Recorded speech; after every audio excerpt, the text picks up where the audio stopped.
अस्सलाम वालेकुम स्टूडेंट्स। आज का जो हमारा टॉपिक है वो है theories of reaction rates. Various theories regarding the rates of chemical reactions have been proposed which have been discussed below. बहुत सारी जो थ्योरीज हैं वो प्रपोज की गई हैं। आज जो हमारे पास थ्योरी है वो है biomolecular chlorine theory. Biomolecular chlorine theory इसके नेम से ही हमारे पास जाहिर हो रहा है कि बाय मीनिंग टू, मालिक्यूलर यानी कि इसमें टू मालिक्यूल्स यूज होंगे, क्लोरीन इसमें क्लोरीन होगी।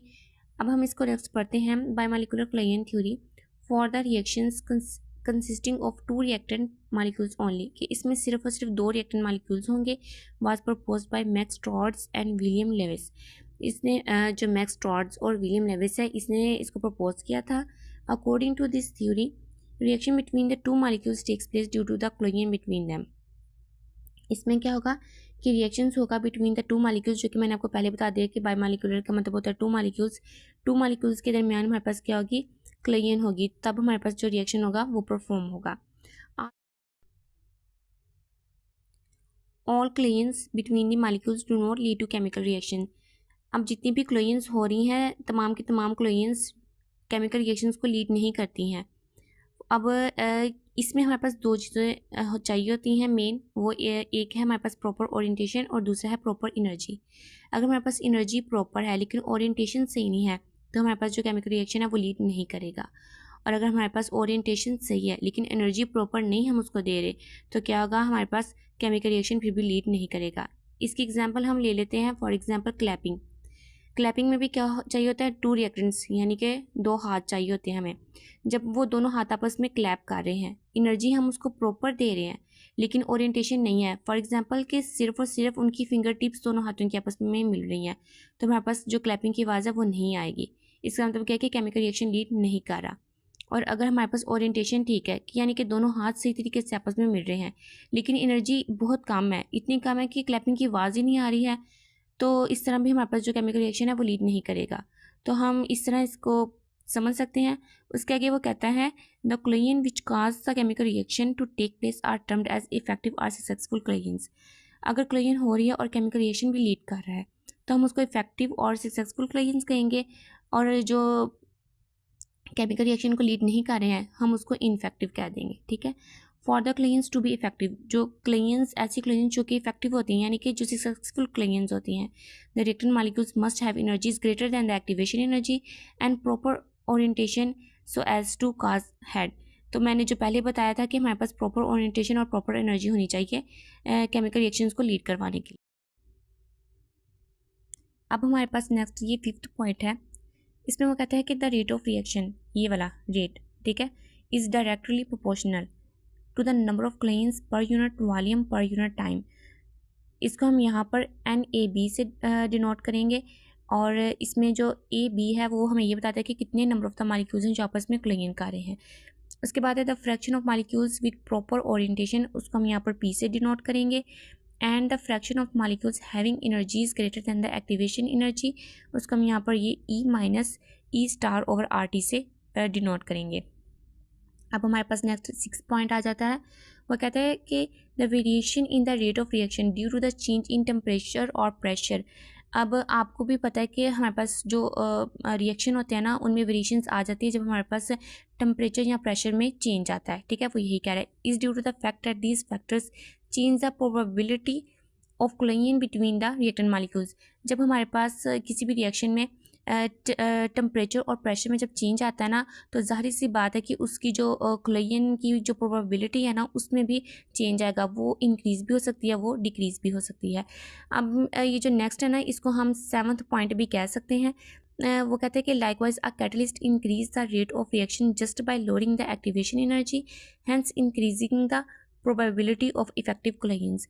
अब आपको पता है कि जो कैटलिस्ट है वो क्या काम करता है, वो केमिकल रिएक्शन को इंक्रीज़ कर देता है। इसमें भी यही काम कर रहा है कि एक्टिवेशन एनर्जी को लोअर कर देता है, और जब हमारे पास केमिकल रिएक्शन है उसको इंक्रीज़ कर देता है, और उसमें क्या हो जाता है हमारे पास कि जो इफेक्टिव क्लोरीन्स होती है ना उनकी जो प्रोबेबिलिटी होती है वो हाई हो जाती है।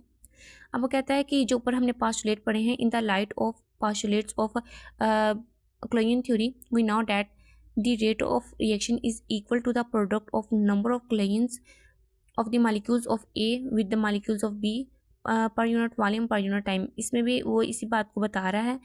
और इसके बाद वो कहता है the fraction of molecules having activation energy, ये ई वाली बात। और उसके बाद क्या है, the fraction of molecules with proper orientation P. ये मैंने आपको ऊपर पहले ही बता दिया था सारा, ये 5th पॉइंट में। वो कहते हैं कि in the above equation P is called steric factor और probability factor. It is a dimensionless quantity, ठीक है, ये डिमेंशनलेस क्वांटिटी होती है। उसके बाद अब हमारे पास ये जो NAB है ना, इसका ये वाला फार्मूला होता है। अब वो इसको नेक्स्ट बताता है, वो कहता है कि NAB is called chlorine frequency, हम इसको क्लोरीन फ्रिक्वेंसी कहते हैं, विच depend upon the molar masses of reacting species, ये वाली MA एंड MB ये वाला, ठीक है। टेम्परेचर ऑफ द मीडियम इसमें T and chlorine diameter D, ठीक है, and molar concentration of reacting species NA and NB, जो कि ये लिखा हुआ है। And the dependence of NAB on above mention factors mathematically can be given as, वो इधर यहाँ पे ये दिया है। और अब आपने क्या करना है कि ये जो दोनों हमारे पास इक्वेशंस हैं, इनको आपने याद करना है, लर्न करना है। ये वाली जो फर्स्ट 2 इक्वेशंस है, ये हमने पहले इनको डिस्कस कर लिया है कि ये वाली जो हमारे पास है ये रेट का फार्मूला है और ये आगे NAB का फार्मूला है। और इस NAB को अब हमने इसके अंदर पुट कर देना है। वो कहते हैं कि put the value of NAB in equation 1, in equation 1 में हमने ऐड कर देना है। जब हम इसमें ऐड करते हैं तो इसमें कुछ भी नहीं किया, सिर्फ और सिर्फ हमने यहाँ पर ये जो NAB का ये जो इतना है ना फार्मूला, उसको हमने इसके अंदर ऐड कर दिया है। बकाया ये वाली इक्वेशन हमारे पास सेम है, ठीक है। अब आगे कहते हैं कि हम कंसीडर करते हैं द फॉलोइंग रिएक्शन। कंसीडर किया आपने, ये जो रिएक्शन है नीचे A+B K2, और ये आगे हमारे पास इसका क्या बन गया है, P प्रोडक्ट बन गया है। अब वो कहते हैं कि रेट ऑफ दिस रिएक्शन क्या होता है कि rate is equal to K2 A and B। अब जो इसमें K2 है ना, वो होता है K2 is the rate constant for the bimolecular reaction, ठीक है, K2। अब वो कहता है कि rate is equal to K2 and A and B। अब हमने ये जो AB था कैपिटल, अब हमने उसको इस तरह हमने लिख दिया है। और ये किस चीज़ को डिनोट करता है, ये करता है NA and NB represent the number of molecules of A and B respectively पर यूनिट वॉल्यूम को, ठीक है ये। अब वो कहते हैं कि कंपेयरिंग इक्वेशन 2 एंड 3, कौन कौन सी इक्वेशन, एक ये 2 वाली और एक ये वाली 3 वाली। क्यों? क्योंकि ये रेट और ये रेट ये सेम है, तो हम इनको कंपेयर कर लेते हैं। इधर इस वाली साइड पे हमने ये 3rd इक्वेशन लिख दिया और ये वाली साइड पे हमने इधर 2nd इक्वेशन लिख दिया।